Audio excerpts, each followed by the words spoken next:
বৃহস্পতিবার লাস ভেগাসে ইহুদি রিপাবলিকান দাতাদের এক সম্মেলনে যোগ দেন প্রেসিডেন্ট প্রার্থী ডোনাল্ড ট্রাম্প। তাকে জয়ী করতে সবার প্রতি আহ্বান জানান সাবেক এই প্রেসিডেন্ট। তার দাবি, ডেমোক্রেট প্রার্থী কমলা হ্যারিস জয়ী হলে ইসরায়েল ধ্বংস হয়ে যাবে, তেল আবিবের কোনো অস্তিত্বই থাকবে না, সন্ত্রাসীরা ইসরায়েলিদের নিজ ভূখণ্ড থেকে বের করে দেবে বলেও সতর্ক করেন ট্রাম্প। এ সময় তাকে জয়ী করলে ধনকুবের ইলন মাস্ককে সরকারের দক্ষতা কমিশনের প্রধান বানানোর ঘোষণা দিয়েছেন এই রিপাবলিকান।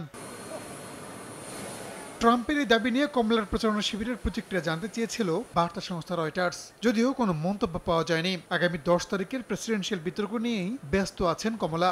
এরই মধ্যে পেনসিলভেনিয়ায় পৌঁছেছেন তিনি, যদিও আগে ইসরায়েলের প্রতি তার সমর্থন আছে বলে জানিয়েছেন এই ডেমোক্র্যাট নেত্রী। এদিকে কমলা প্রস্তুতি নিলেও ডোনাল্ড ট্রাম্পের কোনো আগাম প্রস্তুতির প্রয়োজন নেই বলে মন্তব্য করেছেন রিপাবলিকান ভাইস প্রেসিডেন্ট প্রার্থী জেডি ভান্স। এর জন্য এক নির্বাচনী প্রচারণে গিয়ে ভান্স দাবি করেন নিজের রেকর্ড সম্পর্কে অবগত আছেন ট্রাম্প। এ সময় কমলাকে কটাক্ষ করে ভাইস প্রেসিডেন্ট না বলে ভাইস প্রিন্সিপাল বলেন ভান্স।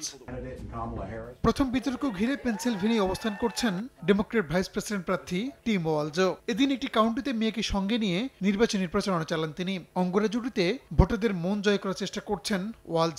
আগামী 5 নভেম্বর দেশটিতে প্রেসিডেন্ট নির্বাচন অনুষ্ঠিত হবে। রাহানুল রানা, সময় সংবাদ।